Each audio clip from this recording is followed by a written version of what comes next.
Election good news out of Louisiana as voters overwhelmingly turned out to reject Republican Governor Jeff Landry's 4 proposed constitutional amendments. All 4 were overwhelmingly rejected by over 60% of the vote. The first rejected proposal was adding to the Louisiana Supreme Court's authority to discipline out-of-state lawyers for legal work within the state.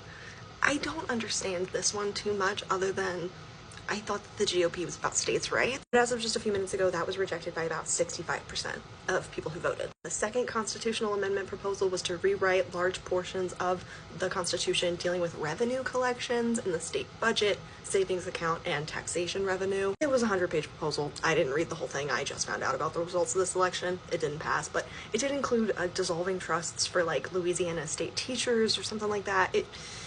Critics of this said that it lacked transparency despite being 100 pages. This also failed, coming at just under 65% of the voters rejecting it. This one was the big one. This was the one I really wanted to talk about, though, that Louisiana said fuck no to.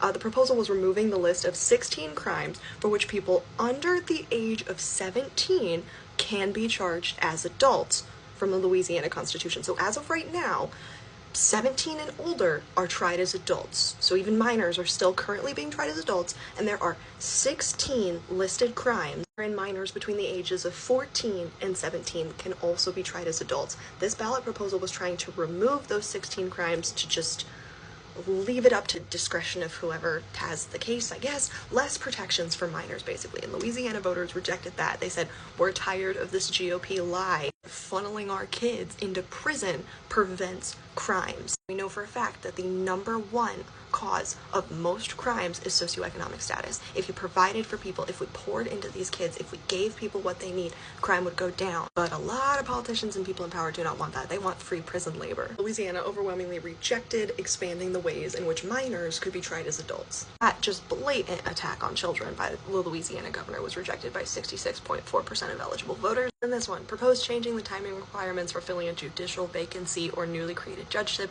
It seems like they were trying to get rid of special elections and just, it says you have to have them within 12 months of a vacancy currently, and they were trying to get rid of that so that every special election just happened during the general election. But I mean, I think, and it seems that most of the state agreed, that holding an election within 12 months is plenty of time for a seat to stay vacant, okay? This could mean seats staying open for God knows how long until a general election rolled around. Louisiana voters said no, and that one came in at a little less than 64%. The final tally ended up being 63.6%, or I guess as of just a few minutes ago. Governor Landry's response to his proposals overwhelmingly being rejected was to blame George Soros and far-left liberals who poured millions into Louisiana in propaganda and outright lies, I guess. Blaming George Soros for your massive L because your proposals were just generally unpopular is funny, but great news out of Louisiana. Elections are still happening, and voters are showing up in crazy large numbers to oppose the MAGA agenda. Go Louisiana. And I think that I saw some more. I'll have to go double check this and see if I can find it, but I think I saw that this voter turnout was higher